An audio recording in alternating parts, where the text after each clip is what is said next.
again, there was a lot of things that we didn't expect. We didn't expect an organization that professes to be the truth to spend so much time trying to hide the truth. And here we were, you know, open, completely exposing ourselves and saying, here's what we discovered, here's the facts, here's the evidence, here's the truth. And then we're being labeled as liars, apostates, evildoers, enemies against the Watchtower and against Jehovah. And it wasn't like that at all. It was just, we were presenting a truth that the Watchtower didn't want to hear and didn't want people to know. And it got so bad that they were implying and telling people that by reading court documents, you could get in trouble. You know, you shouldn't be reading court documents because you're reading the rantings of apostates. And I'm thinking, how is a legal document something apostate?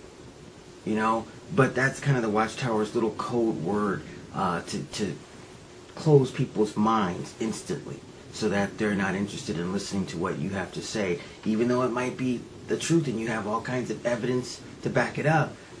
Their minds are automatically closed. We didn't expect the viciousness. We didn't expect the threats, you know, physical threats of violence. We didn't expect that. You know, not from people who profess to be Christians. We just couldn't understand it. We didn't expect the multiple betrayals from people that we had talked to, known, trusted, and believed in. We didn't expect that. And I don't blame them, because they have been programmed to believe that they're protecting the Watchtower. But in action, it's kind of like there's a scene in the movie The Matrix where Morpheus and Neo are walking in a crowd, and a woman in a red dress walks up, and Morpheus says, what you have to remember about the Matrix is the very people that you are trying to free from this system will be the ones who will fight hardest against you. And that has proven to be very true. You know, we're not trying to give the Watchtower a black eye. We're not trying to topple the pillars or anything like that. Initially, we just thought this was a handful of people within the Watchtower who have been sneaking around and doing lots of illegal things. This is what we thought. But the evidence basically showed us it was a lot more than a handful of people.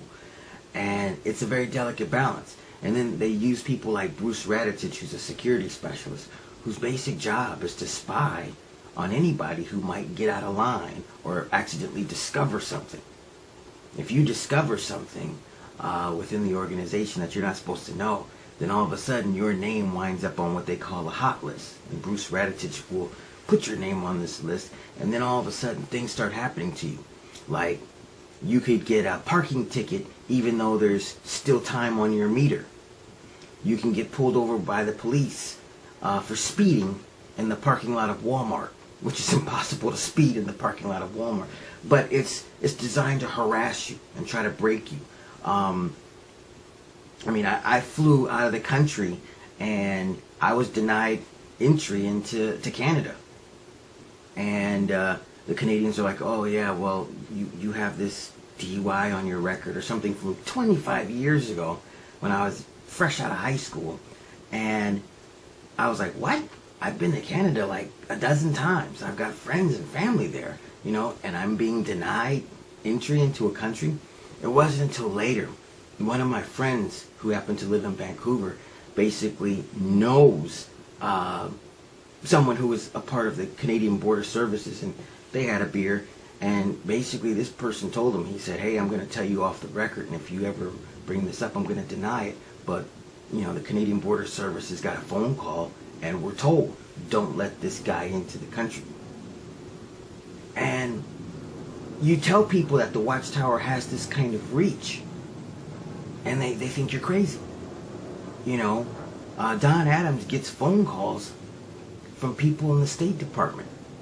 He's able to track and trace witnesses wherever they are, or anyone for that matter. And people say, oh, no, that's impossible. But you got to keep in mind, there was a Los Angeles Times article written 20 plus years ago where a reporter went undercover into the Watchtower organization, and what he discovered was that the Watchtower has created a very vast network that can literally spy on anything you do. If they want to find out what video games you're playing, they can do that. If they want to find out who you're emailing, they can do that. And these are things that they will use to come at you if you fall out of line. And most people don't know this or realize this, and it'll only happen to you if you seem to be stepping out of line.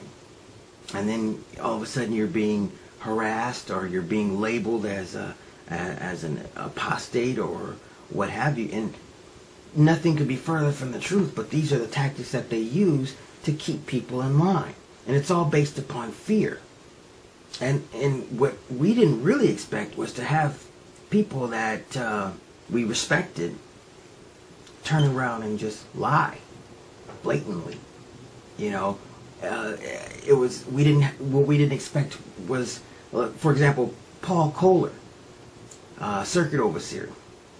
For years he claimed to be in the Navy SEALs, and you know, all of his missions and his life in the military. And we found out after the fact he was never in the Navy SEALs. And then when he was confronted by one of the parishioners at a local Kingdom Hall, Kohler said, oh, well, I never said Navy SEAL, I said CB. Yeah, I said CB. And come to find out, he'd never been in the military ever in his entire life. And I'm thinking, why is a circuit overseer, you know, would lie about something? Why would a circuit overseer have to lie about something like that? But it's all designed to keep you afraid. And if you start to ask questions, then all of a sudden they're saying, well, you're not being faithful to the arrangement. And, you know, you've got to basically stop asking questions to prove that you're faithful. And it's all designed to keep you afraid so that you don't start to wonder and ask things. And you don't have to take my word for it. You can do the research and find these things yourself. They're hard to find.